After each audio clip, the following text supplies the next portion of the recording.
안녕하세요. 뉴스반장입니다. 갑자기 민주당이 왜 이러는 걸까요? 거두절미하고 빨리 당대표를 뽑아야 할 듯합니다. 당대표가 없는 민주당, 격세지감이 느껴지는데요. 요 며칠 사이 벌어진 일들은 그간의 공든탑이 와르르 무너지는 느낌입니다. 민주당 원내 지도부의 최근 행보가 깊은 우려를 낳고 있는데요. 대선 승리의 감동도 채 가시기도 전에 실망이 밀려오고 있습니다. 정권 교체를 이룬 국민은 개혁과 단결을 기대했는데요. 원내 지도부는 그 기대에 제대로 응답하지 못하고 있습니다. 내부에서조차 고개를 갸우뚱하게 만드는 일들이 이어지고 있는데요. 과연 이게 대선 직후 민주당이 보여야 할 모습인지 되묻지 않을 수 없습니다. 김병기 원내대표의 언행은 당의 결속이 아니라 불안을 조장하는 쪽으로 기울고 있는데요. 신임 당대표 체제가 시작되기도 전에 계파 갈등의 불씨를 키우는 듯한 인상입니다. 지도부가 앞장서서 리더십에 제동을 거는 모습은 당에 전혀 도움이 되지 않는데요. 이재명 대통령이 빠진 직후부터 흔들리는 원내 운영의 중심은 어디에 있는지 이 물음에 누구도 확실히 답하지 못하는 현실이 더 답답합니다. 지금 민주당의 절실한 건 안정과 단결인데요.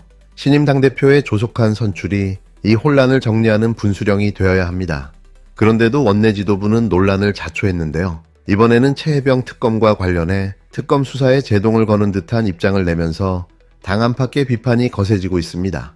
박상혁 수석 대변인이 종교시설 수사는 절제되어야 한다고 발언하면서 당원은 물론 진보 진영까지 충격에 빠졌는데요. 지금 특검이 수사 중인 것은 단순한 사건이 아니라 군 내부의 조직적 은폐와 외압, 권력과 종교의 카르텔입니다. 국민이 특검을 지지하는 이유도 바로 이런 권력의 방패막이를 뚫는 데 있는데요. 그런데 민주당이 이런 수사에 우려를 표하고 한 발 빼는 듯한 모습은 도저히 납득할 수 없습니다. 세이브코리아, 리박스쿨, 사랑제일교회, 통일교, 신천지, 극우개신교 집단들에 대해 특검은 칼날을 들이대고 있는데요. 민주당은 이 수사를 어떻게 해야 한다고 보는 걸까요? 국민은 종교라는 이름 뒤에 숨어 권력을 유착하고 특권을 누려온 세력을 심판하라고 요구하고 있습니다. 그런데도 원내 지도부는 특검 수사의 절제를 말하고 있는데요. 그 시점이 김장환, 이영훈 등 극우 원로 목사들이 언론에 오르내릴 즈음이었습니다. 특검의 손이 이들에게 닿자 민주당이 갑자기 조심하자고 말한 셈인데요. 무슨 연결고리라도 있는 걸까요? 정치적 감각을 갖춰야 할 대변인의 발언이 오히려 당을 공경에 빠뜨리고 있습니다. 팟캐스트 나는 꼼수다 출신 김용민 목사는 전쟁이라면서 민주당이 썩어빠진 극우 목사를 감싸고 도는 현실을 직격했는데요.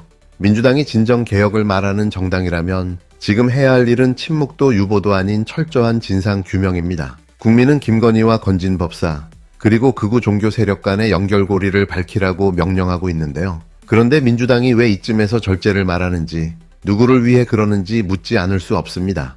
원내 지도부의 혼란은 이뿐만이 아닌데요. 김현정 대변인의 자사주 소각 관련 상법 해석 역시 정무적 감각이 아쉬웠다는 평가가 나오고 있습니다. 대기업 편들기라는 오해를 자초할 수 있는 내용인데요. 국민 눈높이에 맞지 않는 해석은 결국 당의 신뢰를 깎아내릴 뿐입니다. 허영 정책 수석을 둘러싼 민보협 인맥, 강선우 장관과의 갈등 등 뒷말 역시 방치되고 있는데요. 허 수석은 조율과 중재를 해야 할 자리에 있습니다. 그런데 조용히 지나가길 바라는 듯한 태도는 무책임한 모습으로 비춰질 수밖에 없는데요. 문진석 운영수석 역시 본질보다 분위기 관리에 몰두하고 있다는 지적이 나오고 있습니다. 강선우 장관의 발언은 조직 문화와 제도의 개선을 요구하는 거라 문제를 제기했는데요.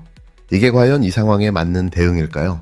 이를 단순 해프닝으로 몰고 가는 접근은 본질을 흐리는 무책임한 태도입니다. 결국 문제는 원내 지도부 전반의 태도인데요. 지금 민주당은 대선에서 받은 국민의 명령에 응답하고 있습니까? 적폐를 내란 세력을 청산하고 진실을 밝히는 쪽에 서고 있습니까? 아니면 다시 눈치 보며 타협의 길을 가려 하고 있는 걸까요? 신임 당대표 체제가 출범하면 이런 모순된 목소리는 반드시 정리되어야 합니다. 당내 혼선에 에너지를 소진할 여유가 없는데요. 국민은 이제 단호한 개혁 의지와 책임 정치만을 보고 있습니다. 더 이상 실망을 줄 수는 없는데요. 지금 필요한 건 계파를 넘는 단결, 국민 눈높이에 맞는 메시지, 그리고 진실 앞에서 머뭇거리지 않는 태도입니다. 민주당 원내 지도부가 각성해야 할 시간은 바로 지금인데요. 민심은 기다려주지 않습니다. 대체 뭐가 순식간에 민주당을 이렇게 만들어버린 걸까요? 외환죄 규명보다 피의자 방어권이 더 중요합니까? 법원이 지향하는 사법 정의는 대체 무엇입니까? 김용대 드론작전 사령관이 혐의를 대체로 인정했다는 이유로 구속영장이 기각되었습니다. 내란 수괴와 함께 일반 이적 혐의의 공범으로 지목된 피의자가 방어권 보장이라는 명목으로 구속을 면한 것은 상식적으로 납득하기 어렵습니다. 김 사령관의 구속이 불발되면서 특검의 외환죄 수사에 막대한 지장을 초래할 것으로 예상됩니다. 김 사령관의 신병 확보가 무산되면서 핵심 증거의 확보는 물론 관련자 조사가 어려워질 수 있다고 합니다. 법원이 외환죄의 실체를 규명하려는 특검의 수사에 심각한 차질을 불러왔습니다. 국민께서는 묻고 계십니다. 외환죄를 규명하는 것보다 피의자의 방어권을 보장하는 것이 더 중요합니까? 국가의 근간을 뒤흔든 중대 범죄 앞에서 피의자 인권만 따진다면 과연 법이 지키려는 공동체의 정의는 어디에 있습니까? 법원이 지향하는 사법 정의는 대체 무엇입니까? 법원은 범죄자들이 웃는 세상을 만들고자 이게 사법 정의라고 강변하고 있는 것은 아닌지 스스로 반문해 보기 바랍니다. 법원의 이번 결정이 국민 상식과 눈높이에 부합하는 정의로운 판단이었는지 깊이 자성하기 바랍니다.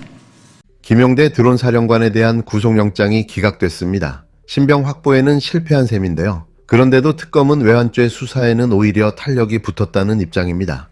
이번 구속영장 청구는 평양 무인기 침투작전을 은폐하기 위해 허위 문서를 작성한 혐의 때문이었는데요. 작전의 실체를 감추기 위해 군사기록을 조작한 중대한 범죄 혐의였습니다. 법원은 이례적으로 영장 기각 사유를 자세히 설명했는데요. 김용대가 사실관계를 대체로 인정했고 기본적인 증거가 이미 수집된 상태라는 점을 들었습니다. 김용대 측도 문서가 사실과 다르게 작성된 건 인정한다고 밝힌 상황인데요. 혐의를 부인하지 않았다는 점에서 본질은 이미 드러난 셈입니다. 그럼에도 법원은 김용대의 주거와 가족관계를 고려해 구속영장을 기각했는데요. 이는 김용대가 극단적 선택이나 도주를 할 가능성이 낮다고 본 것으로 풀이됩니다. 실제로 영장 심사 전 김용대는 가족과 면담하며 심리적 안정을 되찾은 것으로 전해졌는데요. 이런 상황을 종합하면 신병 확보에는 실패했지만 수사의 핵심 동력은 여전히 살아있다는 겁니다. 특검은 이미 드론 침투에 관여했던 군 관계자들의 진술을 확보했고 이를 토대로 김용대의 혐의를 입증할 물증 확보에도 주력하고 있는데요. 박지영 특검보는 현재로선 영장 재청구 계획이 없다고 밝혔습니다. 신병 확보의 필요성이 상당 부분 해소됐고 수사는 계획대로 진행 중이라는 뜻인데요. 이번 사건은 단순한 문서 위조가 아니라 국가 군사작전의 은폐라는 점에서 심각성이 큽니다. 무인기를 북한으로 보낸 작전을 숨기기 위해 허위 문서를 작성하고 그 과정에서 조직적인 은폐 정황이 포착됐다는 점은 군사기강뿐 아니라 헌정 질서에도 심각한 위협입니다. 무엇보다 이 사건은 외환죄 수사이자 내란 혐의 수사의 핵심 고리로 작용할 수 있는데요. 단순한 실무선의 문제라면 굳이 허위 문서를 쓸 이유가 없습니다. 작전의 실체를 왜 감추려 했는지, 누가 그런 지시를 내렸는지 밝혀야 하는데요. 결국 수사는 윤석열 용산의 상층부까지 향할 수밖에 없습니다. 김용대의 구속이 불허됐다고 해서 수사가 꺾였다고 생각하면 오산인데요. 법원이 혐의 자체를 부정하지 않았고 피의자도 일부 시인한 상황에서 특검 수사는 오히려 더 정밀하고 치밀하게 진행될 가능성이 높습니다. 이제 중요한 건 김용대를 넘어서 진짜 몸통이 누구인지를 밝히는 일인데요. 무인기 한 대로 시작된 사건이 내란 음모의 퍼즐을 맞춰가는 핵심 단서가 될 수도 있습니다. 윤석열 정권이 은폐하고자 했던 진실, 그 실체를 향한 수사는 이미 시작됐습니다. 드론은 북한을 넘었지만 특검은 진실의 경계를 넘어설 준비를 마쳤는데요. 구속 여부보다 중요한 건 진실 규명입니다. 특검이 끝까지 포기하지 않고 수사를 이어간다면 누가 명령했고 누가 은폐했는지 반드시 드러날 겁니다.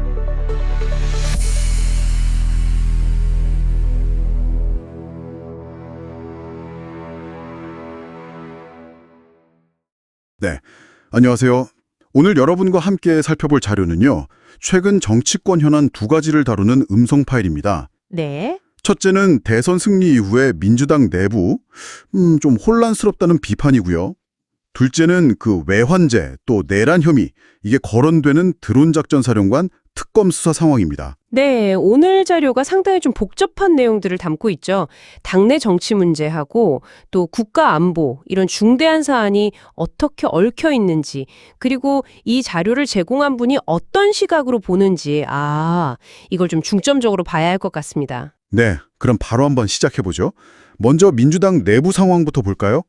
대선에서 이겼는데도 원내 지도부가 국민 기대에 좀 못 미친다 이런 지적이네요. 네, 자료에 따르면요. 일단 김병기 원내대표의 언행이 당 결속보다는 좀 불안을 조장한다. 뭐 이런 비판이 나오고요. 또 계파 갈등 불씨를 키운다는 지적도 있어요. 그 박상혁 수석대변인 발언 논란도 크더라고요. 종교시설 수사 절제 발언. 맞아요. 그게 자료 제공자 입장에서는 굉장히 좀 부적절했다 이렇게 보는 것 같아요. 그렇죠. 이 자료는 최혜병 특검 수사가 이게 그냥 단순 사건이 아니라 군 내부의 조직적 은폐, 외압, 더 나아가서 어떤 권력, 종교 카르텔 문제다 이렇게 강조하거든요. 네, 세이브 코리아, 립박스쿨, 사랑제일교회, 구체적인 단체 이름까지 거론하면서 특검이 이걸 파헤쳐야 한다고 주장하죠. 그런데 민주당 수석 대변인이 마치 수사를 좀 자제하라는 듯한 그런 발언을 했다는 거잖아요. 네, 타이밍도 그렇고 김용민 목사의 전쟁 발언까지 인용하면서 이게 김건희 건진법사 또 극우 종교 세력 간의 연결고리 이걸 규명해야 한다는 요구와는 완전히 반대 방향이라는 거죠. 김현정 대변인의 상법 해석 논란이나 허영 수석, 강선우 장관 갈등설 이런 다른 문제들도 쭉 지적하고 있네요. 맞습니다. 결국 자료의 핵심은 이거 같아요. 대선 승리로 국민들이 개혁해라, 적폐 청산해라 이렇게 명령했는데 과연 민주당이 이걸 제대로 할 의지가 있느냐. 특히 최혜병 특검 관련 발언은 좀 진상규명보다는 특정 세력을 의식하는 거 아니냐 이런 비판인 거죠. 그래서 신임 당대표가 빨리 이런 혼란을 수습하고 좀 단호한 메시지를 내야 한다. 이런 촉구로 이어지고요. 네, 그렇죠. 이제 그 다음 주제로 넘어가 볼까요? 네. 김용대 드론작전사령관 구속영장이 기각됐다는 소식입니다. 자료에서는 이걸 아주 강하게 비판하던데요. 상당히 날선 비판이죠. 피의자 방어권이 더 중요하냐, 법원의 사법 정의는 뭐냐 이런 식으로요. 법원의 기각 사유는 뭐였죠? 일단 김 사령관이 혐의, 그러니까 평양 무인기 작전 은폐하려고 허위 문서 만든 거 이걸 대체로 인정했고 증거도 확보됐다. 그리고 주거나 가족관계 보면 도주나 증거인멸 우려가 낮다. 이런 거였어요. 그런데 자료 제공자는 이건 말이 안 된다는 거죠. 회환죄, 내란숙의 공범 혐의자인데 방어권 보장 명목으로 풀어주는 게 상식적이냐는 거예요. 네, 특검 수사에 차질이 생길 수 있다. 이런 우려를 강하게 표명하고 있습니다. 근데 또 흥미로운 건 영장이 기각됐는데도 오히려 특검 수사에 탄력이 붙었다. 이런 시각도 같이 제시된다는 점이에요. 이건 왜 그런 걸까요? 그게 좀 재밌는 지점인데요. 법원이 혐의 자체를 부정한 건 아니라는 거죠. 그냥 구속까지 할 필요는 없다고 본 거고, 그리고 피의자 스스로도 문서 내용이 사실과 좀 다르다. 그러니까 일부 사실관계를 시인했잖아요. 그렇군요. 네, 그래서 수사의 본질은 안 흔들렸다. 이렇게 보는 겁니다. 박지영 특검보도 영장 재청구 안 한다고 했고요. 신병 확보 없이도 수사는 간다. 이런 자신감일 수도 있겠네요. 그렇죠. 자료는 이 사건 핵심이 단순 문서 위조가 아니라 군사작전의 조직적 은폐다. 그리고 결국 누가 지시했느냐, 이 윗선을 밝혀내는 게 중요하다는 점을 강조해요. 결국 수사가 윤석열 용산, 그러니까 대통령실 상층부로 향할 수밖에 없다. 이렇게 전망하는 거군요. 김 사령관 구속 여부 자체보다는 그 진짜 몸통 규명이 더 중요하다. 네, 바로 그겁니다. 자료는 절차적으로 좀 어려움이 있더라도 실체적 진실 규명이라는 목표는 계속 가져가야 하고 특검이 의지를 보이면 결국 은폐의 전모가 드러날 거다 이런 기대를 나타내고 있어요. 오늘 저희가 살펴본 자료, 민주당 내부 상황부터 특검 수사까지 참 복잡한 내용이었는데요. 이 모든 게 결국 뭘 의미하는 걸까요? 자료 전체에 흐르는 건 결국 이 문제의식인 것 같아요. 국민들은 개혁을 원하고 진실규명을 바라는데 이게 어떤 거대 권력이나 특정 세력의 이해관계 때문에 혹시 좌초되는 건 아닌가 하는 그런 우려요. 그렇죠. 그래서 자료는 민주당에게는 좀 더 단호한 개혁 의지를, 그리고 특검에게는 흔들림 없이 진실을 규명하라고 강력하게 요구하는 것 같습니다. 네, 오늘 내용을 바탕으로 여러분도 한번 이런 질문을 던져보시면 어떨까 싶어요. 우리 사회에서 진실이라는 가치가 때로는 거대한 구조나 권력 앞에서 힘을 잃지 않으려면 과연 무엇이 더 필요할까? 이게 오늘 자료가 우리에게 남기는 좀 중요한 화두가 아닐까 생각합니다.